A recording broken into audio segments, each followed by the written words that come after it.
네, 미국 주식에 투자하고 있는 남자, 그리고 다니머에 투자하고 있는 남자, 장필입니다. 자, 다니머가 한 4일 정도 계속 하락을 이어오고 있네요. 그래서 간단하게 다니머의 시황 좀 전달을 해드리고, 그리고 다니머가 속해 있는 그런 섹터 쪽에 관련된 중요한 뉴스 좀 공유를 해드리도록 하겠습니다. 자, 먼저 시황부터 좀 살펴보면 일단 다니머가 한 4일 연속으로 하락이 됐어요. 그래서 우리가 고점을 찍었던 29.5달러 대비해서 지금 내려온 폭을 보면 한 22% 정도 단기 상승 후에 단기 하락이 바로 이어졌죠. 그래서 지금 현재 상태를 보시면 20일 이평선 추세선으로 보면 20일 이평선 거기와 딱 맞닿아 있고요. 딱 보면 지금 거기까지만 내려와 있죠. 그래서 저는 습관적으로 하락폭이 단기에 크면 저는 습관적으로 그냥 매수를 합니다.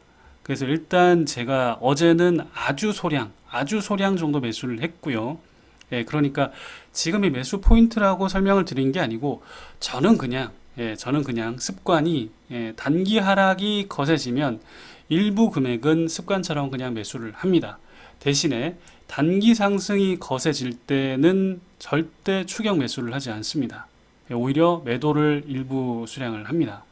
왜냐하면 단기에 상승을 하게 되면 어찌되건 간에 수급 주체 입장에서는 이익 실현을 하고 싶은 게 사람 마음이고 기관들의 마음이에요. 이건 어쩔 수 없고, 자, 그리고 어제 한 7.3% 정도 하락을 했는데 그 원인을 살펴보니 저번 시간에도 제가 설명드린 것처럼, 자, 이 섹터가 문제가 있는 건지 혹은 이 그 개별 종목이 문제가 있는 건지를 살펴보려면 섹터 전체를 일단 살펴보면 보시면 다니머만 떨어진 게 아니에요.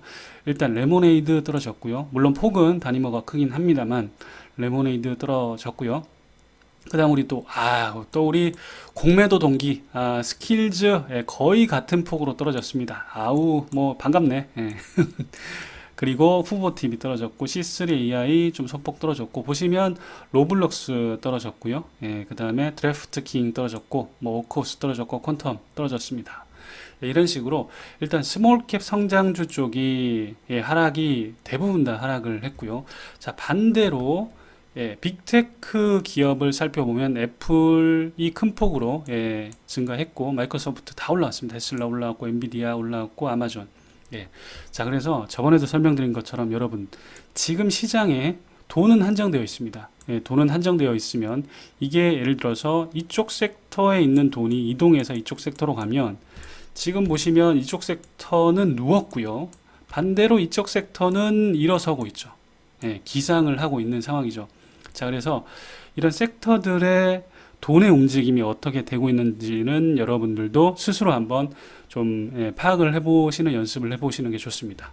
자, 그래서 자, 지금 뭐 시황은 간단하게 좀 설명을 드렸고 오늘 전달해 드릴 뉴스는 자, 글로벌 이슈죠. 제가 최근에 탄소 국경세를 간단하게 설명을 드렸는데 어제 제가 좋아하는 방송, 염블리 형님의 방송을 또 듣다 보니 염블리 형님이 얘기를 하셨던 내용 중에서 탄소 국경세를 준비하는 자세라는 투자 리포트가 신한금융에서 나와서 요거를 좀 설명을 해 주시더라고요. 그래서 아무래도 우리 또 기관에서 투자 리포트로 의미 있는 자료가 나와서 이걸 여러분들께 같이 설명을 해드리면 좋을 것 같아서 준비를 했고, 자, 그러면 내용 간단하게 좀 짚어보도록 하겠습니다.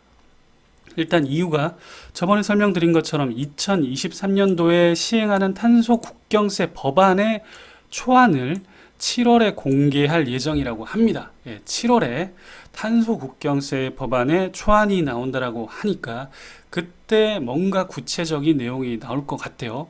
불과 한 달도 남지 않았죠.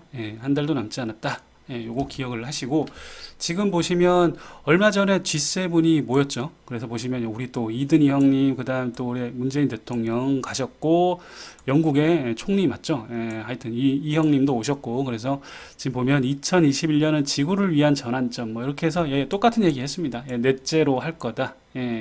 이런 얘기 했었고 자, 그래서 투자 리포트의 내용을 살펴보면 일단 이유는 2023년부터 시행되는 탄소 국경세 법안을 초안을 7월에 공개할 예정이고, 탄소 국경세는 탄소 배출 톤당으로 합니다.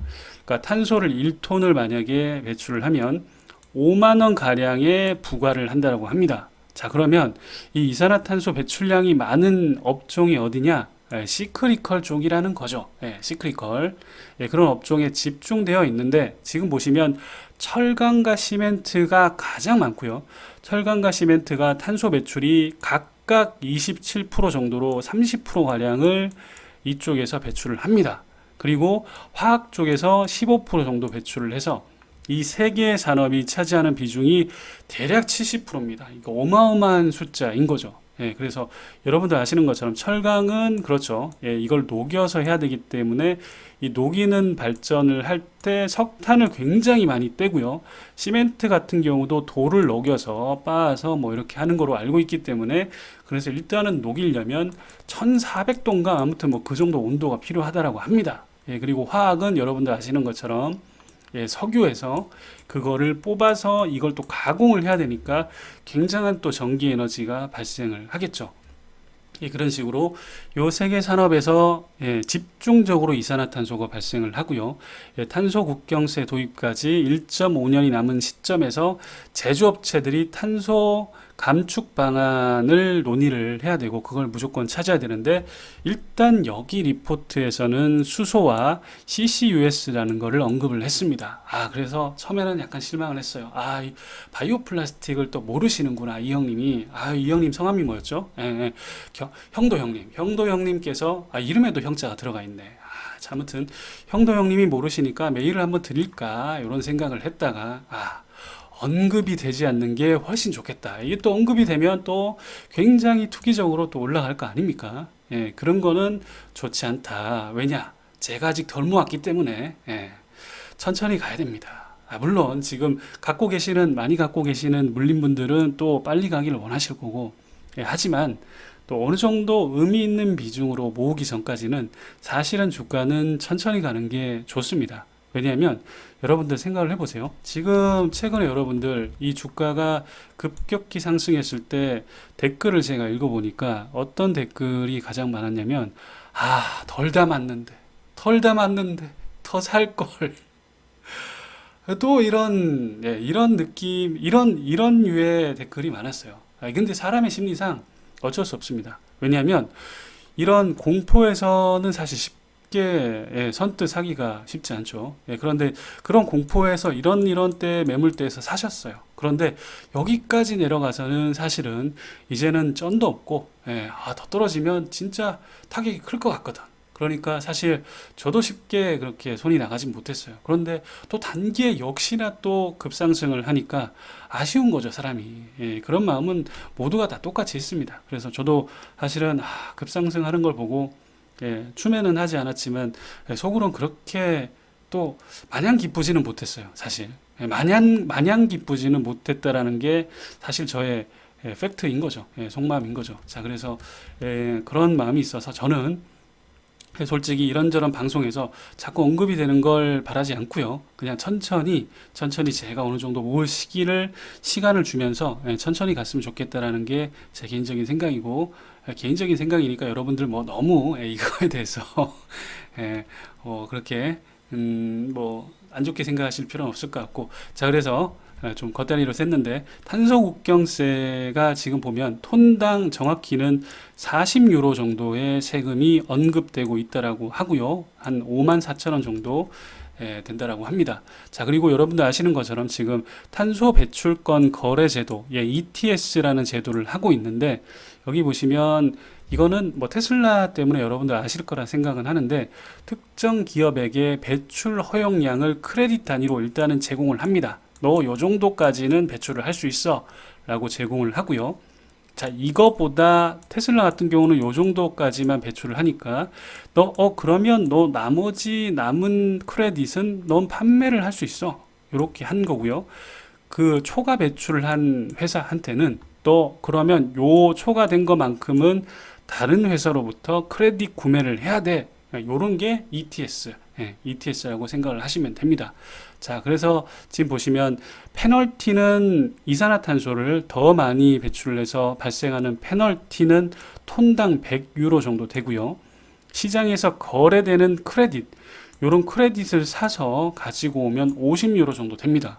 자, 그러면 당연히 크레딧을 사는 게 훨씬 더 유리하죠. 그래서 크레딧을 사는 거고요.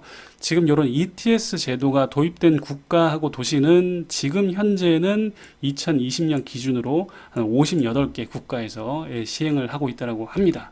자, 그러면 우리가 궁금한 게 탄소 국경세의 규모가 어느 정도 될 것인지 궁금하잖아요. 그래서 살펴보면 전체 온실가스 배출 비중에서 산업이 차지하는 비중이 31% 정도 되고요.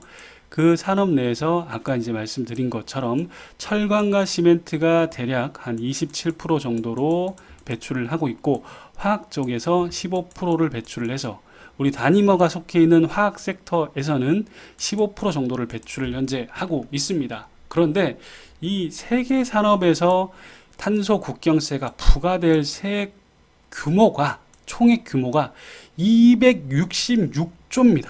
자그마치 어마어마한 거죠. 이 정도로 과하게 부과될 거니까 이런 섹터에 속해 있는 기업은 어떻게 해야 된다? 무조건 탄소를 저감할 방법을 찾아야 됩니다. 이거는 거스를 수 없는 흐름이에요. 그렇다라는 거 다시 한번 여러분들 기억을 하시고, 자, 섹터별로 예상되는 부가세율 저번에 한번 말씀을 드렸는데 대략 5% 정도가 될 것 같다, 화학은. 자, 그러면 그 5% 정도가 어떻게 나왔는지 한번 살펴보면, 일단 제품별로, 그러니까 톤당 우리가 어느 정도의 탄소 국경세를 매긴다라고 했었죠. 자, 그러면 1톤당 예를 들어서 화학이 발생하는 탄소 배출량이 있을 거고, 철강이 배출량이 있을 거고, 시멘트 배출량이 있을 거잖아요. 자, 그러면 그거를 판매 가격으로 나눠 보면 대략적으로 몇 프로 정도 부과가 되는구나 라고 나오죠. 그래서 일단 제품이 나오면 그 제품을 1톤당 판매하는 판매 가격은 화학이 150만 원 정도 나오고요. 철강 쪽이 80만 원, 시멘트는 이거는 참 너무 참 안타깝네요. 시멘트는 1톤당 판매 가격이 6만 원 밖에 되지 않고 있습니다. 자, 그러면 1톤은 생산하는데 배출하는 이산화탄소와 탄소 국경세를 고려를 하면 화학은 1톤 150만 원 정도 판매를 했을 때 세금이 약 8만 원 정도 나오고요. 그 다음에 철강은 9만 원, 시멘트는 4만 원입니다. 자, 그러면 보세요. 150만 원 분의 8을 하게 되면 대략 한 5% 정도가 부과가 되는 거고, 철강 같은 경우는 지금 11% 정도, 여기 보시면 11% 정도 부과가 되는데, 그 11%는 철강 가격의 80만 원 나누기 9만 원 이렇게 하면 11% 정도 나오죠. 야, 근데 시멘트는 이건 아마 뭐 무슨 수를 좀 찾을 것 같습니다. 이대로 그냥 부과를 하게 되면 우리는 시멘트를 앞으로 찾아볼 수가 없게 되겠죠. 아니, 세금을 70% 가까이 때리면 이거는 뭐 시멘트를 어떻게 생산을 합니까? 솔직히 이거는 방법을 좀 찾아주겠죠. 어떻게 하자라든지. 왜냐하면 우리 산업에서 시멘트가 없으면 산업이 돌아가나요? 돌아가지 않죠. 다니머 공장도 못 짓습니다, 여러분. 솔직히. 그렇기 때문에 대략 일단은 화학 업종에서 부과될 세액은 대략 한 5% 정도로 예상이 된다라는 거고, 철강은 한 11% 정도 나오는 산식은 제가 이렇게 설명을 드렸죠. 요거 기억을 하시고, 다만 지금 이 리포트가 얘기하고 있는 중점 메시지는 뭐냐면 사실 이제 수소 쪽이에요. 여기 보시면 이제 플러그 파워나 발라드 파워, 뭐 블룸 에너지 이런 쪽에 수소 쪽을 이제 주목을 해야 된다라고 얘기를 하는 거고, 요 형님이 아까 성함이 무슨 형자가 들어갔었는데, 형도 형님께서 얘기하신 건 다 지금 우리가 이제 수소 쪽하고 CCUS 쪽의 수요가 급등을 할 거다라고 얘기를 했는데, 이 형님이 하나를 놓치셨네. 뭘 놓쳤죠? 바이오 플라스틱. 제가 얘기를 해주려고 하다가 참았습니다. 너무 급격하게 또 올라갈까봐. 저도 추매를 좀 해야 되니까. 자, 아무튼 그래서 여러분들 탄소 국경세는 이렇게 투자 리포트에 나와 있는 것처럼 대세 흐름이고, 우리가 그 흐름 속에서 미리 준비를 하시면 어느 정도 여러분들 투자 수익을 올리시는데 도움이 될 것 같습니다. 자, 오늘도 여러분들 투자의 건승을 기원하고 또 긴 얘기 들어주셔서 감사합니다.